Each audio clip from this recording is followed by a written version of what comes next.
This is Standing Watch. And now, Evangelist Norbert Link. Greetings, everyone, and welcome back to our Standing Watch program.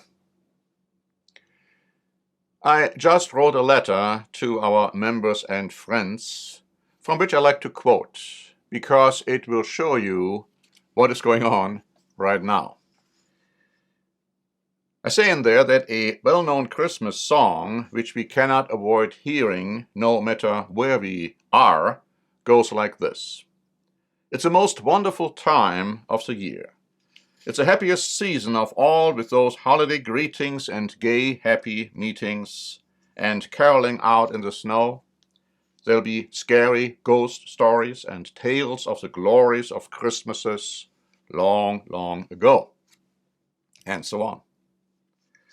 For a converted Christian, these words could not be further from the truth. Rather, they describe the most dreadful time, which sadly we must endure in this world ruled by Satan. After all, true Christians know that the Christmas season is not biblical at all. It is pagan to the core, and placing a quote-unquote Christian mantle on those horrible or silly customs constitutes a mockery of the real Jesus Christ, who died for us and reconciled us with God the Father so that we can flee from demon-inspired worship services. Still, some of the words of the above-quoted song contain inadvertently a somewhat hidden and oftentimes overlooked revelation. There'll be scary ghost stories. What do they have to do with Christmas? Supposedly the time of Christ's birth, and of course we know, that Christ wasn't born on December 25 or anywhere near that time. Simply put, they manifest the fact that Christmas is demonic. We know that there are no ghosts, but we also know that there are demons which masquerade as ghosts and which are responsible for creepy supernatural phenomena. Therefore, ghost stories are quite fitting for Christmas. They all go together and show the simple-mindedness of gullible people who don't even give a second thought to thoroughly ridiculous celebrations. As true Christians, we focus on God's holy days, not on man-made superstitious traditions. The next annual godly festival season begins in April of 2020. It's Passover and the days of unleavened bread. They picture Christ's death and our departure from sin, and God tells us that it is sin to celebrate Christmas. Christ died for our sins. Why would we trample him underfoot and observe demonic festivals which God clearly prohibits and which are an abomination to him? Christmas falls in the darkest time of the year. Traditions dictate to light many Christmas lights which to some religious people picture victory over darkness. Most people do not really care, one way or another. They display blinking light decorations in their front yards which are supposed to look pretty, especially to children, but which many times constitute kitsch or design in poor taste in the highest degree. We know that the pagans kindled lights during this time of year in honor of their evil sun gods and to frighten away evil spirits. In spite of demonic attempts to suggest the opposite, there is no victory in Christmas. Rather, it is Satan who pretends to be an angel of light and who deceives people into thinking that Christmas celebrations are in some way pleasing to the righteous God. At the same time, he has convinced professing Christians that God's true holy days are no longer valid. True Christians know that this is another lie. While the world celebrates Christmas and New Year's with revelry and drunkenness during the darkest time of the year, true Christians realize that this world is getting darker indeed. Just reflecting on 2019, we can see all that has happened during the year. and we can comprehend how fulfilled prophetic events point at the final hours of this present civilization. Just take the time to review sections from the current events of our weekly updates, numbers 858 to 903, to see what has transpired in this year alone. And you might also visit our Standing Watch programs from 2019. And here are just a few of our headlines throughout the year, which were gleaned from mostly non-religious newspaper articles as they appeared on the internet. On Brexit and the European-British relationship, the most history-shaping election since World War II. Brexit almost certainly a given. The EU versus Great Britain.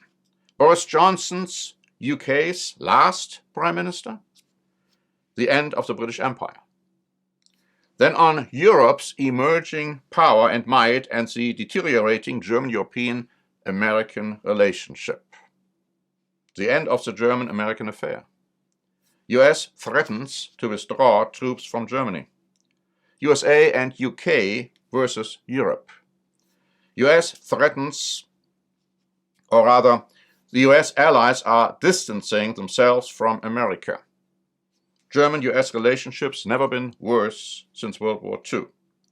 US-European relations at worst level ever. EU has many more weapon systems than the United States. Europe is ready for its own army. Europe must intervene in the Middle East. The EU to become an empire. Merkel, Europe must unite to stand up to China, Russia, and the United States. On the role of the Catholic Church. Controversial Pope's quest for a world religion. Pope condemns groups like the Churches of God. Vatican endorses EU superstate. On Donald Trump and America's relationship with Israel. USA to recognize Israel's sovereignty over Golan Heights. Donald Trump, the chosen one sent by God. Donald Trump, the last US president. Trump, the anointed king to build the third temple. God wanted Trump to become president. Other articles on the United States. Magnitude 7.1 earthquake strikes California. US power severely limited, but the US doesn't notice it. Unparalleled national debt, but nobody cares. And then on Russia and the Russian-Chinese relationship. Russia and China forge new ties. China and Russia, together we can rule the world. Russia prepares for regional wars in Europe. And Ukraine back to Russia. In addition, we published the following headlines for articles which relate to the diversity of important prophetic developments. Anti-Semitism in Germany on the rise. Europe versus Israel. Israel without Arab friends. Worldwide hatred for Jews. Killing NATO. The end of the world as we know it. Global military spending at its highest. Those who understand the prophecies of the Bible should be able to see clearly how these headlines and many more, which we didn't even mention in this article, are part of a puzzle, which, if fitly framed together, show an emerging picture of end-time events which will ultimately culminate in the Great Tribulation and the return of Jesus Christ.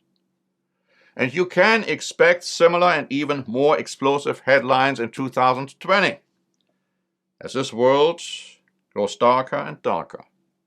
And no Christmas celebrations will change that. In fact, they will only contribute to bringing about the end of this present evil age. As we know all of this, blessed are we if we keep what we have, so that no one can take our crown and cheat us of our full reward with Christian love. And before I close, I'd like to encourage you to request a few free booklets from us which go much more deeply into what I have talked about today.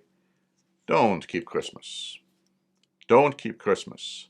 Another one, angels, demons, and the spirit world.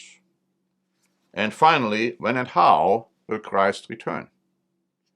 2020 will be filled with prophetic developments leading towards the return of Jesus Christ. You need to know what is prophesied and how it will come to its fulfillment. Thank you very much for listening. This is Norbert Link for the Standing Watch program.